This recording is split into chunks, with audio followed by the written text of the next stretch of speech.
best advice for women in business. Get your up and work. You guys are business women. Get your up and work. That's so true. And show up and do the work. You guys are business women. That's so true. Business has always been in our blood. Here's the best advice for women in business. Work. And show up and do the work.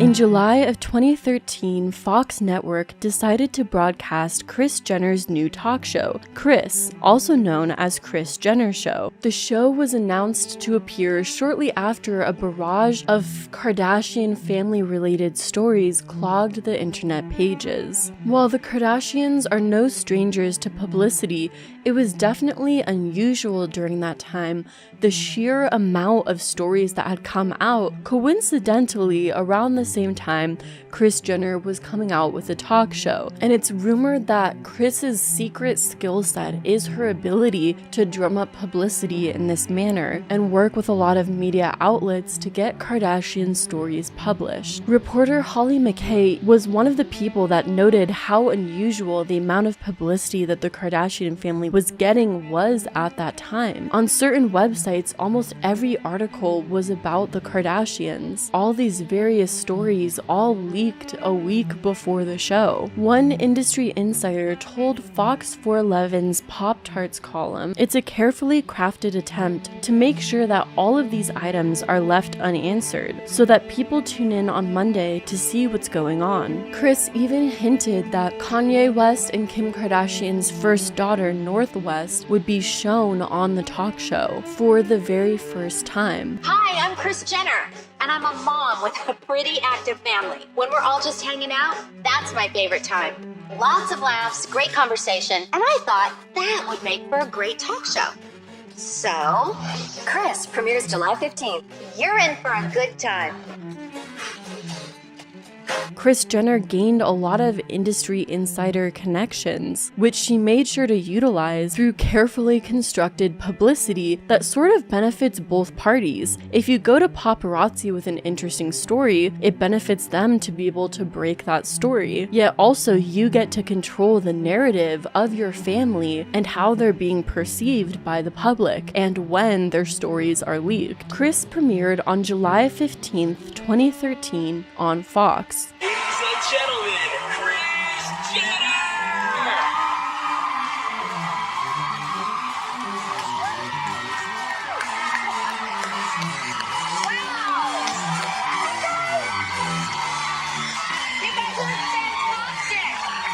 The show released 10 separate one-hour episodes and finished its 6-week trial on August 23rd of 2013. One of the most notable moments on the show was when Kanye West appeared as a guest,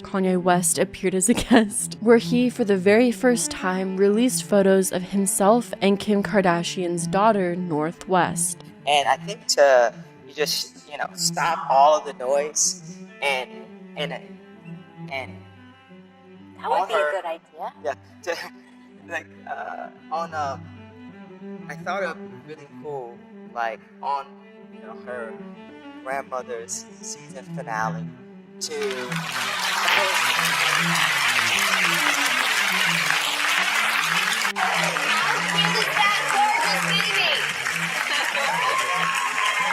This episode had the highest ratings of the 6-week test run and was Kanye's first television appearance in 3 years. But after the show had concluded, reports surfaced in August that Kris Jenner's talk show had been cancelled after its initial 6-week trial run. This inside source also revealed that Kris's daytime show suffered such poor ratings that the network was adamant that there was no chance she would be picked up for a second season. The ratings were averaging rating an abysmal 0.8, and advertisers were less than enthusiastic about it, the source added. Kris did get a ratings bump for her last show when Kanye West revealed the first baby pic of daughter Northwest with Kim, but that was a one-time shot in the arm and it wouldn't be indicative of what the ratings trend would be. So on January 17th, 2014, Fox officially announced that the show had been cancelled. Meanwhile, another source confirmed to Radar Online, Kris has been told her talk show is not going to happen. Viewers just tuned out and genuinely don't want to see her on daytime television in any format, which is pretty harsh.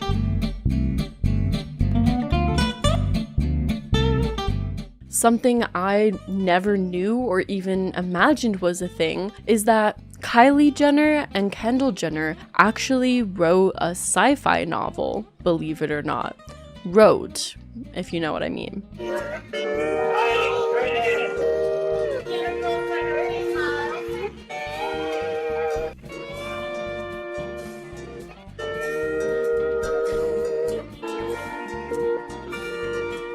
On June 3rd of 2014, Kendall and Kylie Jenner published a science fiction dystopian novel titled Rebels, City of Indra, the story of Lex and Livia. And despite being the only credited authors, believe it or not, I know it's surprising, Kendall and Kylie never did any of the writing at all. I know, shocking, right? Look what we've got, ladies and gentlemen. I wanted to learn, firstly, more about who actually has written this. And it soon became apparent there are a lot of hands working in this mess. Kendall and Kylie Jenner are obviously the authors on the front. And then when you turn in, you have and Elizabeth Kilman-Roman with Maya Sloan. Two famous reality TV star teenagers didn't fully write an entire sci-fi novel by themselves?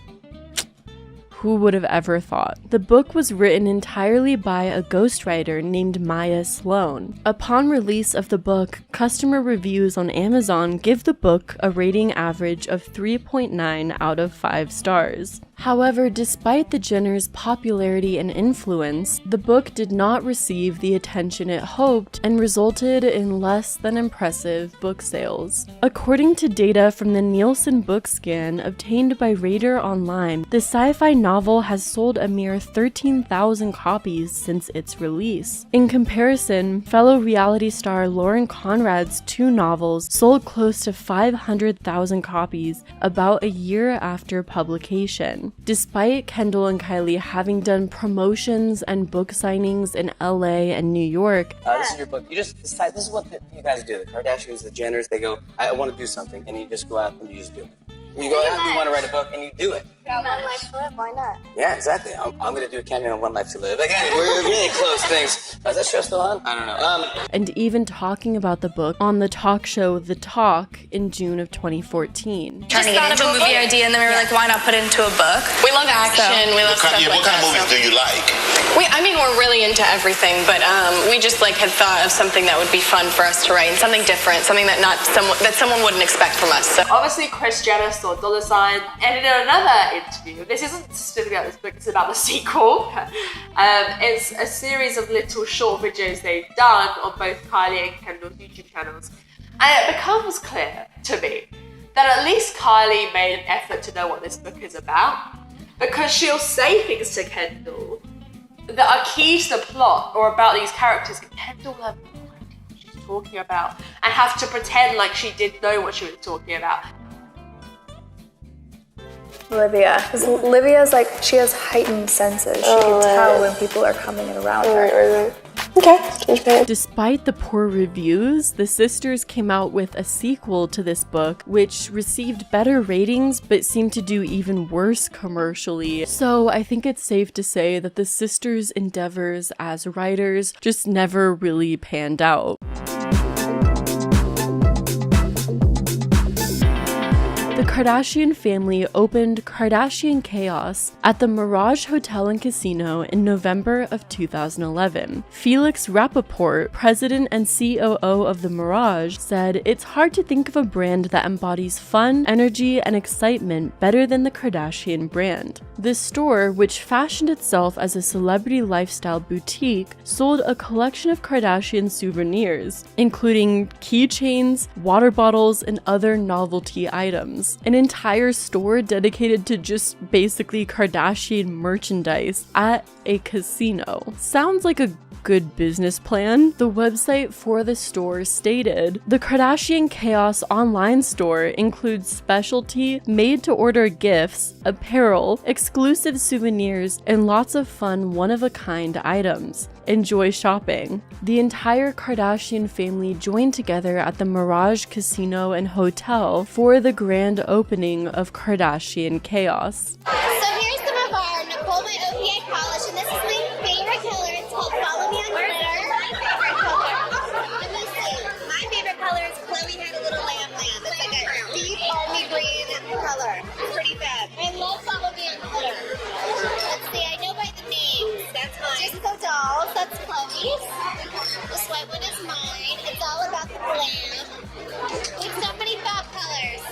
It's fun to see like the whole store all come together with everything all cleaned all up. Love it. Love it. He's here in part. To be fair, the store definitely does sound a little bit chaotic. Since the store's initial opening, the sisters would occasionally make appearances at the store. However, after only 3 years, it was announced that the Kardashians' Las Vegas boutique, Kardashian Chaos, would be permanently shutting down. Although no official reason was given behind the closure, it's pretty much believed that poor sales were the reason for the closure. Believe it or not a lot of people wanted to go to a dedicated Kardashian souvenir store. I know, who saw that coming? And this is where my mind is just blown, because despite the fact that so many stores were performing poorly and not doing well, and so many business ventures of the Kardashians were failing because of their fame and massive following that they had amassed, the Kardashians were still able to partner with large and massive brands and still able to bring in a lot of money from these partnerships. People still believed in the Kardashian name and the Kardashians' ability to sell, despite the fact that most of the things they sold resulted in lawsuits or ended up shutting down or discontinuing.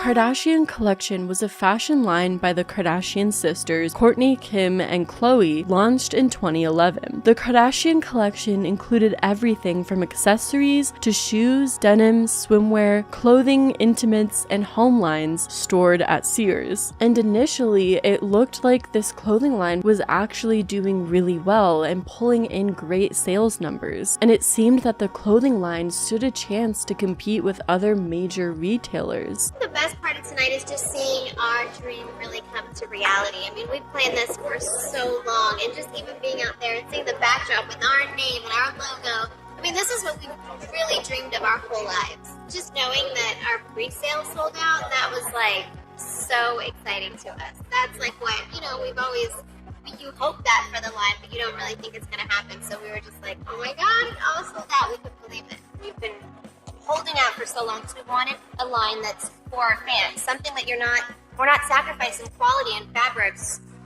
just to hit a price point. We still get every single thing we want. We worked in retail from our stores, so we know how much fabrics really cost. The Kardashians were also seen and photographed wearing their Kardashian collection almost everywhere they went, which generated a ton of free publicity initially for the clothing line. And since it was sold at Sears and priced at a fairly reasonable price, the general public was able to purchase these clothes, and it was more accessible to more people. So it seemed like initially the perfect business with all the right ingredients. However, it wasn't long until the Kardashians started receiving a lot of bad press regarding their Sears collection. Many were upset over the really poor material that was used to stitch the clothes, with many demanding their money back. On top of that, TMZ claimed an investigation was going on at the Chinese factories where the fashion line was being produced, with insiders claiming workers behind the Kardashian collection were earning making no more than $1 per hour and would work up to 84 hours a week. The Kardashian family was estimated to have made $60 million from 2011 to 2012, so it was kind of ridiculous and very scandalous that the Kardashians were allowing this to go on. The TMZ publication that posted about the workers behind the Kardashian collection wrote, "The Kardashians are in bed with some pretty bad people." Charles Kernigan, the executive director of the Institute for Global Labor and Human Rights, told Star Magazine via RadarOnline.com. Not only are celebrities like the Kardashians taking advantage of these workers, they're holding hands with a government that spits on democracy and human rights. This negative publicity and poor quality products affected the brand dramatically, and in 2013 it was reported that the line had declined significantly regarding its social appeal, to the point where Sears had to decrease prices of the collection to bargain basement levels,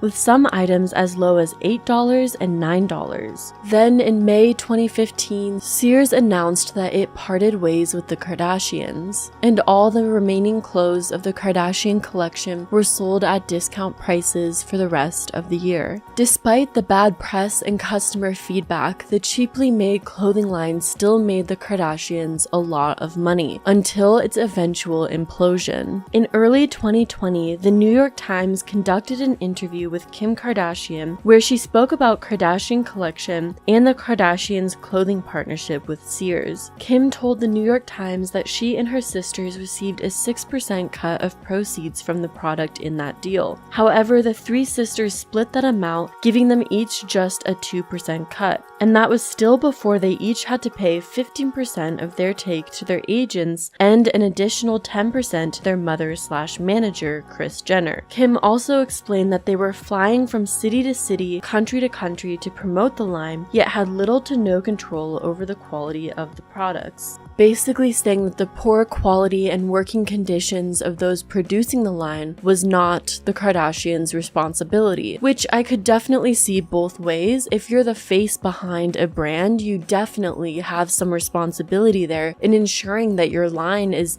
ethical and to a certain quality that your fans probably expect and deserve. But also, I understand that being a face of a brand, if you're just the face and you have no authority or power over the brand itself and the products and creation, then of course it can be hard to monitor all aspects of that brand. So overall, it seems that the Kardashians allowed themselves to be a part of a bad business deal. The dynamic that the Kardashians have created really illustrates the society that we're currently living in. They do a lot of really strange giveaways, basically promising these luxurious prizes to their audience so they can live like them. They promote diet products so people can look like them, fashion lines so people can wear clothes like them. Most of what they've done is through building an image and then trying to get their fans to want to be like them, to want to replicate them. But all the while, they're just getting more and more money off of their fans and supporters. While in more recent years, Kim Kardashian specifically has been doing more philanthropic work, I still can't help but feel like most of the Kardashian fortune was literally built off of taking money away from their supporters and not really giving their supporters anything back of quality in return.